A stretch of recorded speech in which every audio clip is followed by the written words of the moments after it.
नमस्कार मित्रांनो, मी राहुल पुणे. यूथ कॉर्नरच्या पहिल्या भागात मी तुमचं खूप खूप स्वागत करतो. कसे आहात तुम्ही? मजेत ना? असायलाच पाहिजे, कारण आयुष्य हे शिस्तीत नाही तर मस्तीत जगायला पाहिजे. तर आपला यूथ कॉर्नरचा पहिला एपिसोड आहे पहिल्या प्रेमावर. चला तर मग आपण मारूयात गप्पा कट्ट्यावरील कपलसोबत. तर तुमचं नाव काय सर्वप्रथम? शिल्पा राणे. आणि तुमचं? अजिंक्य राणे. अच्छा. तर हे एक नवविवाहित कपल आहे. तर आपण यांचं मनातील प्रश्न आपण उलगडून घेऊ आणि त्यांच्याशी संवाद साधू. तर मी तुम्हाला काही क्वेश्चन विचारेल, तर त्यावर तुमचं मत तुम्ही आम्हाला सांगायचं आहे. तर तुमचं पहिलं प्रेम कोण? माझं पहिलं प्रेम हे फूडशी रिलेटेड आहे. ॲक्च्युली मला मोमोज फार आवडतात. माझं पहिलं प्रेम ते असू शकतं. फंडी. प्रत्येकांचे वेगवेगळे विजन्स असू शकतात. त्यामध्ये शिल्पाजींचं एक वेगळं विजन आहे. आणि आपण आता अजिंक्य दादाला विचारूया. अजिंक्य दादा, तुमचं पहिलं प्रेम कोण? पहिलं प्रेम म्हटलं तर भरपूर गोष्टी आहेत. तिच्यामध्ये आता मी फिरायला जातो, म्हणजे असं बायकिंगचा एक नाद आहे. आणि त्याच्यानंतर असं म्हटलं तर बरंच फिरायला आवडतं.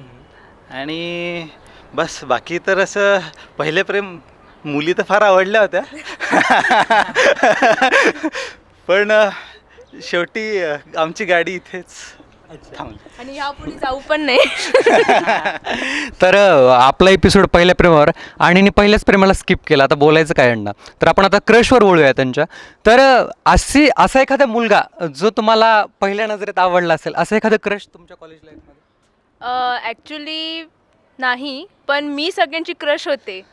माझ्या कॉलेजमध्ये होतंच हे की मी जनरली आता म्हणजे मला सगळे लोक सांगायचे, माझे फ्रेंड्स वगैरे, की अरे ती म्हणजे तू सगळ्यांना आवडतेस वगैरे. आणि कॉलेजमध्ये इवन जेव्हा आमचे रिसेस असायची त्यावेळेससुद्धा मी बाहेर असणार आणि त्यावेळेस वरून सगळे बॉईज वगैरे आणि प्रॉम्प्ट वगैरे करणार किंवा असं काहीतरी चालू असायचं. इवन माझ्या कॉलेजच्या ॲन्युअल डेलासुद्धा अशा काही गोष्टी झाल्या होत्या की त्यावेळेस मी फोकसमध्ये होते आणि मला फार आनंद झाला होता त्यावेळेस. चलो बढिया. आणि तर एवढ्या कॉलेज जीवनामध्ये तुझं एवढं म्हणजे हे होतं, तर तुला प्रपोज किती आले? प्रपोजल असे भरपूर होते, मी कधी मोजले नाहीत.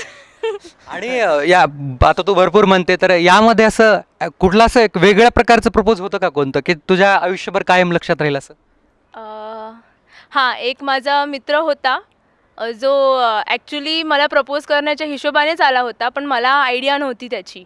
मग एकदा तो आला आणि मग त्याने म्हणजे आम्ही फ्रेंड्स होतो आणि त्यावेळेस त्याने अचानक मला असं प्रपोज वगैरे केलं होतं. तो माझा फर्स्ट प्रपोज म्हणजे होता माझ्यासाठी. ते एक आहे. म्हणजे पहिलाच प्रपोज खास राहिलेला आहे यांचा. पण त्यानंतर काही झालं नाही. Please note it. पण हे खरं बोलतात का काही समजत नाही, पण बघू आता. तर आता अजिंक्यकडे वळूया. तर तुम्ही तर प्रेमाचा टॉपिक स्किप केला, तर आता मी तुमच्या क्रशकडे वळतो. तर तुमच्या आयुष्यातली पहिली क्रश कोणती होती मुलगी? का अशा अनेक होत्या त्याबद्दल? काय का अशा अनेक मुली होत्या म्हटलं? नाही, अनेक अशा नाही होत्या, एक का दोनच होत्या. पण मी जास्त करून ते इग्नोरच करतो, कारण म्हणजे काय म्हणतात, आपण कधी कधी असं आपल्याला आवडतात काही मुली, पण आपण त्यांच्याकडे जास्त खेचलं नाही जात. त्याच्यामुळे ते म्हणजे दुर्लक्षितच आहे माझं. पण जे आहे म्हणजे मी कधीच असा विचार नाही केला की म्हणजे ना मुली पटवायला पाहिजे वगैरे वगैरे ह्याच्यामध्ये. तर तेच नंतर जेव्हा लाईक सेट झालो नोकरीमध्ये वगैरे आणि त्याच्यानंतर शिल्पाशी भेटलो. आम्ही अगोदर भेटलो आणि मग नंतर आम्ही घरच्यांना सुचवलं. म्हणजे एकंदरीत आवडीचं रोपार प्रेमात झालं. हां, तेच. माझंही असंच समजू शकतोस तू. तर त्या दृष्टिकोनातनं हो, पण क्रश म्हणशील तर नाही असं एवढं काही पर्टिक्युलर कुठलं नाव नाही. बरं, मी त्या पुढचा प्रश्न विचारतो तुम्हाला. तुम्हाला कोणत्या मुलीने प्रपोज केले का, अथवा तुम्ही कोणत्या मुलीला प्रपोज केले का? मला कोणीच प्रपोज नाही केलं, मी कोणाला प्रपोज नाही केलं. अजिंक्य आणि शिल्पाला विचारूयात त्यांच्या आयुष्याच्या नव्या पर्वाची सुरुवात कशी झाली. तर त्याबद्दल मला जाणून घ्यायचं आहे, म्हणजे रसिकांना पण जाणून घ्यायचं तसं. तर तुम्ही एकमेकांना कधी पाहिलं? मी सांगू शकते. मी ॲक्च्युली मॅट्रिमोनियल साईट्सवर माझे प्रोफाईल होतं आणि इवन ह्याचं पण होतं. पण त्याने मला जवळजवळ 3 मॅट्रिमोनियल साईट्सवरून मला रिक्वेस्ट पाठवले, पण मी रिजेक्ट करत होते, इग्नोर करत होते अक्षरशः. कारण माझं त्यावेळेस असं होतं की पुण्यामध्ये मला नाही बघायचं होतं, म्हणजे माझ्या आईला नको होतं. तर त्यानंतर मग ह्याने एकदा फेसबुकवर मला त्याचा पूर्ण बायोडेटा पाठवला. नंतर मी म्हटलं एवढा मोठा मेसेज कोणी पाठवला आहे. मी बघितलं. त्यानंतर मग मी म्हटलं ठीक आहे चला ह्याच्याशी बोलून बघू करून. आणि मग त्यानंतर मग आमचं व्हॉट्सॲपने वगैरे बोलणं सुरू झालं. आणि मग तेव्हा आम्ही फक्त आमचे प्रोफाईल व्हॉट्सॲपवर प्रोफाईल पिक असतात ना तेवढेच बघितले होते. त्यानंतर मग आम्ही रात्रभर जवळजवळ आम्ही फर्स्ट टाईम 10:30 वाजता रात्री सुरुवात केली ते सकाळी 4:30-5 वाजेपर्यंत बोलत होतो. त्यानंतर जे आम्ही बडबड करतो ते अजूनही चालूच आहे. खूप इंटरेस्टिंग असं त्यांनी उत्तर दिले आणि घडलंय पण तसंच. एकंदरीत पाहायला गेलं तर कॉलेज जीवनातली हवा आणखी त्यांच्या बोलण्यातून दिसून येते. तर आपण आता अजिंक्य दादाला विचारूया, कारण एवढं मेहनत करून त्यांनी हे फळ मिळवले. तर त्यांना पण विचारूया की तुम्ही म्हणजे हा निर्णय कधी घेतला की आपण आता हिलाच आपण टॅकल करत आहे? आता जेव्हा मॅट्रिमोनियल साईट्सवरती आम्ही बघत होतो, म्हणजे मी तर नुकतंच बघायला सुरुवात केली होती. म्हणजे तर काही थोडेसे बघितले, स्क्रीनिंग केले काही. आणि मग त्याच्यानंतर जसं हिने सांगितलं मोठा मेसेज पाठवला होता. हो, एक मोठा एसे लिहिला होता मी.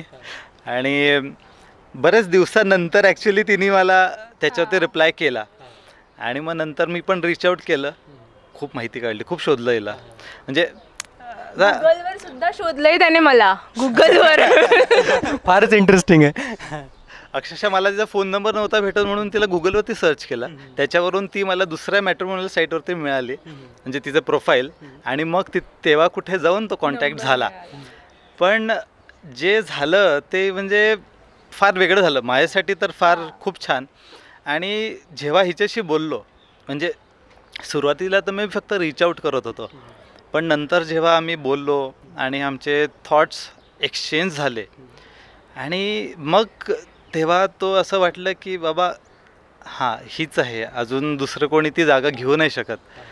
मग त्याच्यानंतर मग घरच्यांना दाखवलं, म्हणजे फोटोज आणि प्रोफाईल वगैरे. आणि मग पुढे गोष्ट मला हिला सांगितलं आणि मग पुढे गोष्ट नेली. तर खूप चांगली स्टोरी आहे यांची. तर आता आपण यांना एक शेवटचा क्वेश्चन विचारूया. लग्नापूर्वीचं आयुष्य आणि लग्नानंतरचं आयुष्य यात काही फरक जाणवतो का? लग्नापूर्वी तर आम्ही टू बी ऑनेस्ट 23 फेब्रुवारीला आम्ही भेटलो होतो, म्हणजे ऑनलाईन. आणि त्याच्यानंतर काहीच दिवसांनी आम्ही एकमेकांना भेटलो होतो. आणि त्याच्यानंतर अराऊंड 6 ते 7 महिने आमचा असा पिरियड होता की त्याच्यामध्ये आम्हाला लग्न ठरलं वगैरे वगैरे. आणि मग आम्हाला म्हणजे डिसेंबरपर्यंत, सो अ बिग टाईम. त्याच्यामुळे मग त्या दिवसांमध्ये भरपूर शॉपिंग केली, हे ते, त्या निमित्ताने आम्ही खूप काही काही केलं. तर म्हणजे आणि आणखीन एक विचारतो, म्हणजे स्वभावात काही फरक जाणवतोय का लग्नानंतर? लग्नानंतर हिच्या ना, हो ते तर आहे. हां, आता आपण शिल्पाला विचारूया. तर काय बदल वाटतोय लग्नानंतर? हां, मी खरं ऑनेस्टली सांगेन, मी लग्नाआधी फार तापट आणि चिडचिडी होती, जी मी लग्नानंतर ह्याच्यासोबत राहून मी खूप शांत झाले.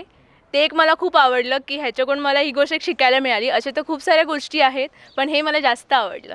तर जनरली अरेंज मॅरेजेसमध्ये जेव्हा मुलगा मुलीला बघायला येतो त्याच्या फॅमिलीसोबत, त्यावेळेस कांदा पोह्यांचा प्रोग्राम होतो.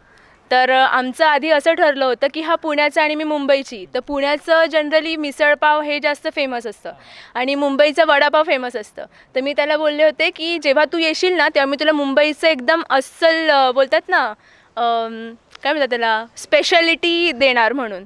तर जेव्हा तो आला होता तेव्हा ह्या लोकांनी असं डोक्यामध्ये ठरवलं होतं की हां आमचा कांदे पोहे वगैरे होतील, मुलीशी गप्पा होतील. पण तसं हे लोक आले ना, तसं मी त्यांना वडापाव ठेवला होता समोर. ते एक थोडं वेगळं होतं. म्हणजे वडापाव ठेवून मुंबईची संस्कृती यांनी जपलेली आहे. आणि मला या कपलचे हे पाहून मला मुंबई पुणे मुंबई पिक्चर आठवला, कारण त्यामध्ये पण ती मुंबईची संस्कृती जपत असते आणि ही पुण्याची संस्कृती त्यात दाखवलेलं आहे. खूप छान. यांच्याशी गप्पा मारून खूप छान वाटलं आणि तुमचा वेळ दिल्याबद्दल थँक्यू सो मच. आजच्या एपिसोडमध्ये उलगडला आहे आपण प्रेमाचा प्रवास. तर मित्रांनो, मित्रत्वाचं लाईक, न विसरता शेअर आणि हक्काचं सबस्क्राईब झालंच पाहिजे. चला तर मग भेटूयात पुढच्या शुक्रवारी नवीन लव्ह स्टोरीसोबत. तोपर्यंत धन्यवाद.